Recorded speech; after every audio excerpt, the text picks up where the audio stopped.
għal-programm ta' nofsinhar qed noqorbu dejjem lejn it-tmiem tiegħu però baqgħna flimkien kważi siegħa u kwart oħra. Intant il-mistieden li jmiss illum huwa George Mallija. Merħba George tal-li qiegħed hawnhekk magħna illum.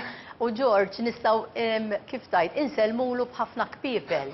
Huwa awtur, poeta, akademiku, artist. Hemm xi ħaġa oħra George? Jien naf, u le. U bniedem uman. Jien naħseb li bniedem toqgħod li aħjar. Bniedem li inti uman ħafna imma li għandek emozzjonijiet sbieħ, forsi tifraħ malajr, tibki malajr u xek. Ekku, minn dak it-tip li minn dejjem kont emotiv, minn dak it-tip li meta ħaġa tolqotni, ħatolqotni bil-kbir ngħidilha jiena. Kultant l-empatija hija għandha sbuħija tagħha meta inti tkun empatiku ovvjament speċi issa bieħ ħajkber f'wik. Imma imbagħad il-ħsara ħatikber ukoll. Allura dik hija l-problema. L-estremitajiet l-estremitajiet. Issa meta qed ngħidu dawn titoli kollha jew dawn il-people kollha, hemm xi ħaġa minnhom illi toġbok l-iktar? Li tkun iktar ġifier bħala bniedem. Din hija xi ħaġa li ta' spiss saqsuwiedi, Matild. Il-problema li m'għandix risposta. Għaliex? Għaliex kull parti minn daw biex ngħidlek daw il-manifestazzjonijiet ta' ħajti joħorġu fil-momenti meta l-aktar hemm bżonnhom. Nametti miegħek illi naħseb l-ikbar trait qawwija tiegħi għall-kurzità jiena bdejn kurjuż. Jien għalhekk riċerkatur, għalhekk akademiku, għalhekk professur l-università, għalhekk nagħllem sewa għandi kurzità nara l-istudenti tiegħi fejn jistgħu morru, kemm jistgħu jimxu quddiem. Għalhekk inpitter, għalhekk nikteb, qed tifhem ngħid. Jiddek it-tip ta' bniedem illi jekk ħaġa toġobni ma nistax ngħid iwa ġbitni u daqshekk. Le, rrid nibqa' sa ma naf kollox fuqha. Ma metti miegħek li dawn il-manifestazzjonijiet ġew ma' żmien minħabba li kelli kurzità biex nara kif nista' nagħmilha kien ħaġa. Eżempju żgħir ta' bordi, qatt ma taqqab toqba f'ħajti. Dal-aħħar kelli bżonn bordieri attwalment nagħmel ċertu ammont ta' xkafef. Infajt fija bruħi ġismi, fittix fuq YouTube u rabta xafil, u leċi li waħħalhom. Ejwa ġew jisaw il-baħar bqalleb imma żommu. Imma llum faċli tfittex u how to do hekk u how to do hekk. U kollox tista' hekk ma tmitti dejk għal ċerti affarijiet ma kux. Qed tifhimni qed tifhimni inti. Sewwa li tmitti dejk għal kollox. George, naf li għaddejt minn żmien diffiċli dal-aħħar. Sfortunatament iva. Sfortunatament. U naħseb li da xprunak l-iktar biex tagħmel dina il-wirja artistika u anki wkoll il-ktieb li jabbinajt magħha. Ejva, kelli speċi tkissir ta' relazzjoni li kienet għal-qalbi ħafna, ma kienx minn ħatijaj, allura loġikament tweġġa aktar u kienet xlumbum ngħidha jiena u affettwatni għax ovvjament jiena bdiet emotiv. Allura xi ftit jew minix it-tip ta' persuna li se ngħidu iva. Speċi da, dak it-tip li sfortunatament immormur jgħid il-Malti. Issa bil-mod ovvjament wieħed jirranġa, ma fil-mument, fil-momenti, fil-iktar momenti ta' swidija, rrid insib xi mod kif nista' nesprimi ruħi. Allura bħal kif taf inti Matild. Nesprimi ruħek fil-kitba, allura ktibt minn dak li kont għaddej u kont kontent li ktibthom għaliex ħafna jgħidu li ma speċi ma tiddejjaqx li tikxef daqshekk bil-ħajja personali tiegħi. Ovvjament ma tajt l-ebda dettall fuq ġara u ma ġarax, imma ovvjament qed nipprova niddeskrivi jien minn kont għaddej, minn kont qed inħoss. Għaliex l-ewwel nett u jien komunikatur dik il-problema, u inti l-qasam tiegħi huwa l-qasam tal-komunikazzjoni. U allura kont qed noħroġ dak li qed inħoss, imma sa dan it-tant qed ngħid ukoll fil-qalb ta' qalbi, forsi xi ħadd li qed jara dawn ħajħoss identifikazzjoni magħhom, se jħoss ara minix waħdi, ara jien għaddejt minnhom daw. Fil-fatt hekk ġara. Il-reazzjoni kienet qawwija ħafna, anke kien hemm magażin popolari li Rom, il-blogs tiegħi, Vordieri, pubblikaw artiklu fuqhom u kieku taf ir-reazzjoni ta' nies illi ħassewhom, illi ħassew għalija, ovvjament, xokk tal-firda li kelli jiena ma kienx tiegħi biss, għaliex kulħadd kien jemmen illi aħna hemmhekk għal dejjem, kif jiġri dejjem, u affarijiet li jiġru dawn. Imma allura speċi dawk in-nies ukoll rawhom eċetera. Poeżiji, ovvjament, ħriġ tip ta' poeżija, imma mbagħad meta waqaft minn dak kollu, ħassejt li rrid nimmanifesthom f'mod ieħor.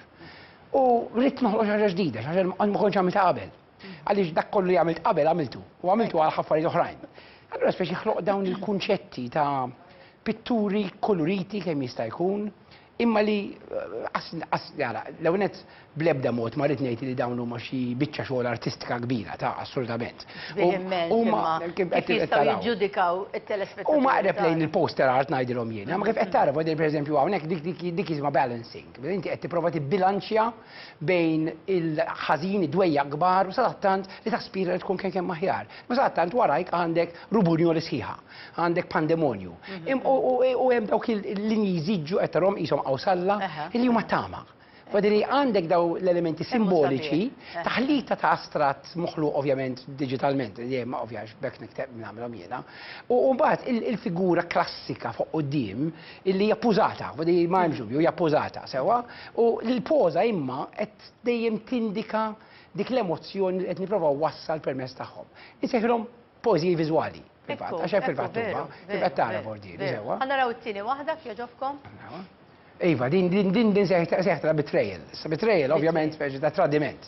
U il-mġdijt, għarom, dak il-linji ta' dawl, għawijin emmek, daħlin bħal lanets fil-qalb u r-ruħ tal-figura, li ovvjament il-mġdijt jappużata f'mod drammatiku, kważi melodrammatiku, ġirit ngħid, illi qiegħda tħoss l-effett ta' tradiment. Għaliex med inti, ovvjament, il-persuna li tkun fdajt fiha, b'xi mod jew ieħor tiddeċidi li mhux sa tik lura biex ngħaddi dik il-fiduċja li inti kont fajt fiha, tħossok tradut. X'rid titjewwes? Għaliex użajt il-figura femminili għalaw meta l-lanet. Mhux il-figuri femminili biss użajt, jien taħlita sħiħa ta' maskili u femminili. Issa, jiena nametti miegħek bordiri li hemm iktar affinità mal-mara milli hemm mar-raġel. Jiena nħoss li l-mara hija aktar emotiva, emozjonali milli huwa r-raġel. Issa, ma nemmix il-raġel mhuwiex, nemmen ma l-raġel jaħbi aktar. Mela, l-irġiel, il-figuri tal-irġiel li għamilta hawnhekk, huma aktar fejn hemm biex ngħidlek emozzjoni brutali, bħal-mija pereżempju rabja, bħal-mija l-uġieħ, tifhem? Ara din l-istess, din jiżma Firestorm pereżempju. Issa hawnhekk simbolizmu aktar mill-ħaġa oħra. Għadi s-simbolizmu huwa l-Firestorm fiha nnifisha hija meta inti għandek nirien li huma mrewħa mill-irjaħat, sewa mill-irjieħ, minn fil-irjieħat, irjieħat tal-oħra. Mill-irjieħ, nżommu l-Malti kif suppost. Mill-irjieħ sewa, u ovvjament biex iktar ma tipprova titfihom, ir-rieħ flok jitfihom. Aħna jekk konna xema rridu nitfuha, nonfħu fuqha. Imma f'dal każ l-irjieħ irewħuhom, jagħmluhom iktar qawwijin. U mill-ġdid hija l-figura femminili maqbuda ġo nofshom tipprova toħroġ minnhom kif qed tara bordiri, imma ma jirnexxilix għax qegħdin qudiema warajha. U dak kien emozzjoni ovvjament, speċi inti tafx tfisser meta tgħaddi minn telfa u li tħossok maqful ġo gaġġja ta' emozzjonijiet li ma tistax toħroġ minnhom. U provajt nimmanifesthom f'dal mod jiena. Ħammurru għall-oħra? Fil-fatt għandna l-ewwel raġel hawnhekk ara. Tara? U hawnhekk tinduna l-illa. L-illa, fejn hemm illa qawwija, fejn hemm esplużjoni biex ngħid hekk. Din hija l-grif, hija d-dieqa. Id-dieqa qawwija li taqbdek u li taħfindek l-istonku biex ngħidlek sewa, u rrid illi nimmanifestaw fil-forma ta' appuntu raġel illi tilef l-ġulja tiegħu għax huwa mitluf imħaddad miegħu innifsu kważi dik il ngħidula l-pożizzjoni tal-fetal, that's right, il-fetal position, u sadan it-tant minn moħħu, minn qalbu, minn daru, minn ġismu kollu, ħerġin dawk il-linji jisplodu l-barra u jerġgħu jduru fuq biex ngħidlek biex attakkawh. Ma dik qed tara l-qawwa hija hemm, u provajt illi speċi jiena hawn min meta jirrabja jmur ikisser xi ħaġa. Jien meta nirrabja impittirjom dal-mod. Immorru għall-oħra, jogħġobkom? Ekku, Inferno. Mill-ġdid huwa figura maskili, kif qed tara. Mill-ġdid għandek nirien li huma kien titqabbilhom mal-Firestorm. Ta' qabel, Firestorm kienet grazzja. Figura femminili norbota mal-grazzja jiena. Fuqat il-figura maskili norbota mal-biża jekk inti trid. Mill-ġdid, tara il-fetal position hemm qiegħda. Li tmur lura lejn il-wum biex ngħid hekk sew. Għaliex dik hija ħaġa ovvjament hija ħaġa psikoloġika li jiġrilna meta aħna nibżgħu fordi nixtiequ li qegħdin lura fil-ġuf tal-om biex għaliex huwa eżatt qed jipproteġik. Imma n-nirien qegħdin madwaru kollha. Taħtu, fuqu, u m'hemmx mod kif se jista' jaħrab, kull ma jista' jagħmel huwa jaċċetta s-sitwazzjoni u joqgħod għaliha biex ngħid hekk. Ammorru għall-oħra naħseb hemm oħra Iva, din loneliness. Din pereżempju pittirt fil-miliet. Aħna nafu l-miliet ovvjament speċi ta' kemm isaħħaħ l-emozzjonijiet negattivi. Isek ħloqt il-forma tal-art. Eżatt. U kif qed tara mad-dawra hemm l-affarijiet sbieħ. Imma qegħdin il-bot minna il-figura. Il-figura sempliċement qiegħda fuq sfond ta' dlam, iżolata, maqtuha minn dak kollu li jusa bih. Fadili din waħda mill-isbaħ naħseb jiena. Waħda mill-aktar qalbi. Waħda mill-aktar qalbi. Mela, mmorru għal oħra? Thoughts, ħsibijiet. Linji ta' ħsibijiet meta wieħed jibda jaħseb. Rumination jgħidula fil-psikoloġija. Tibda taħseb, tgħid imma kieku għamilt hekk jew kieku dik ġarrat hekk, eċetera. U kollox jitħaqqad ġo fi ġo xulxin. U ma torqodx, u ma jirnexxilek xordi li tagħmel xejn. Ħlif tewden u tagħmel fleqqel tal-grif hekk jiġrilek, fleqqel tad-dieqa hekk jiġrilek. U kif qed tara il-mara fin-nofs, idea wiċċa u miżmum minn idea u taħseb. U ħsibijiet imdawrin magħha. Fodi jaqduha qishom kobba biex ngħidlek. U ma tkunx tista' qisek tagħżel fejn. Assolutament, le, għax il-linji huma għaqdin. Jekobba mħabbla, u veru, sewa. Mela, immorru għal oħra? Battilkom ħafna fil-fatt, tara. Tista' kien hemm. U din naħseb l-aħħar waħda naħseb jiena di m'iniex ċerti, ma insomma, anyway. Il-vortex, il-passaġġ li joħroġ il-barra mill-inkwiet, midwejja, sewa, imma biex ngħidlek it-toqba li minna tista' toħroġ qiegħda l-bot u hija żgħira ħafna. U mad-dawra hemm biex ngħidlek dawk ċriki ta' emozzjonijiet. U ir-raġel mill-ġdid li ma nafx, għax raġuni, donnu r-raġel għamiltu aktar fjakk mill-mara f'tal-każ.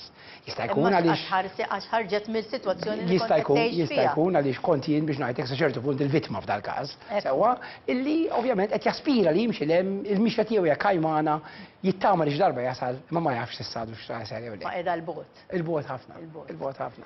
Issa biex naslu dawk kienu uħud minn xogħlijiet artistiċi illi ħadd ippreżenta wkoll fil-wirja tiegħek illi hija kim tellgħu il-poster hemmhekk. Jisimha Rhapsody in Pain. Li tagħmel sens mhux veru. Ibbażat fuq Rhapsody in Blue ta' Gershwin biex ngħidlek, imma hija aktar speċifika jekk inti trid. Dawk uħud minnhom ħana nuri 24 prints minnhom dawn, sejdi prints. Iva għax ovvjament huma maħdumin diġitalment, maħdumin fuq computer, fuq iPads, u affarijiet bħal dawn.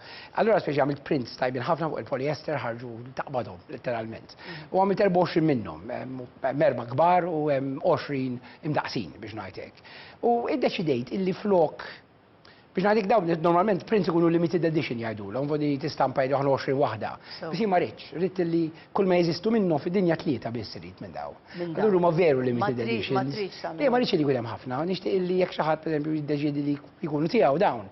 Tlieta biss ikun hemm li għandhom daw, ħadd aktar. Speċi fil-fatt għamilt anke dal-ktieb kif qed tara vordiri li huwa il-ktieb fih il-37, għax hemm 37 pittura minnhom fil-fatt kif qed taraw vordiri, 37 għamilt. U għandek l-ispjegazzjoni. U hemm spjegazzjoni. Għalkemm dal-ktieb ħajkun jaf stampajt ftit kopji minnu, imma dak li jkun jista' kan niżlu b'xejn. Badri apposta qed nagħmilha din, u barra minn hekk mal-pitturi infushom se jkun hemm QR code illi jekk dak li jkun juża il-telefon tiegħu imur mill-ewwel fil-paġna fejn l-ispjegazzjoni ta' dik il-pittura, eċetera. Il-komunikatur. Illum il-komunikatur. Teknoloġika twessat minn meta kont qed nistudja jiena il-communications ġifieri saret bidla enormi minn dak iż-żmien law, allura hemm ħafna possibiltajiet u xejn. Ekku, fil-fatt mal-ispjegazzjoni hemm poeżija qasira. Inti saqsejtni għatli li ma minnom. Jena naħseb li fl-ħar mill-ħar nispiċċa naqqadhom kollha. Ekku, għax m'hemmx waħda l-iktar li hija preferuta minnek u xek. Għax inti dawn l-erba' u iktar flimkien, u anke bħala bniedem emottiv, speċjalment il-poezija u xek, ħatoħroġ biktar emozzjoni, biktar impatt. Hija spontanja. Daw kollu ma spontanji. Fadri, ma nistax ngħid ma nistax ngħid li hemm waħda mill-poeżiji li ktibt, hemm waħda minn dawk il-blogs li ktibt, hemm waħda minn dawk il-pitturi li għamilt, illi ma ħarġitx hekk. Tgħidli inti ma badejt tagħmelhom malajr, le, ovvjament. Fihom ix-xogħol tinduna. Speċjalment it-teknika tal-cross hatching bil-linji rqaq li użajt. Ma l-idea kienet hemm. Imma jisplodu ħidhom. Sewa fil-fatt fid-daħla tal-ktieb, għax fl-Ingliż ktibtu għax hemm ħajkun hemm xi barranin hemmhekk, kellhom ktibtu bl-Ingliż. Qed li indi the darkest hour of my life begat these paintings. In other words, these paintings exploded out of me. Mela fl-iktar mument skur ta' ħajti, mdallam ta' ħajti, splodew daw il-pitturi minni. Tiskanta x'joħroġ mill-bniedem meta jkun għaddej minn momenti ta' dlam bħajtu. Ma nistax ngħid li għaddewli id-dieqa, imma bla dubju ta' xejn fil-moment li qed tagħmelhom itaffu jilek dik il-ħaġa, għax ma nistax tagħmel ieħor, huma katartiċi bla ma trid. Jalla minn għaddej minn momenti ta' dlam jieħu dal-ispunt ukoll illi xi darba se jkun hemm id-dawl tibqa' tippersisti ma tiġ taqta' lura ma xi darba se jkun hemm se ssibu d-dawl. U mhux tintefa' lura imma biex ngħidlek titfa' dak li qed tħoss f'xi ħaġa illi tibqa'. Dik importanti ħafna. Grazzi ħafna, George. Grazzi inti Matilda. Għad gost nitkellem miegħek, aħna mmorru issa biex nisimgħu il-feature li konna ta' kuljum il-sienna imbagħad wara niltaqgħu ma' Mario u ma' Peter.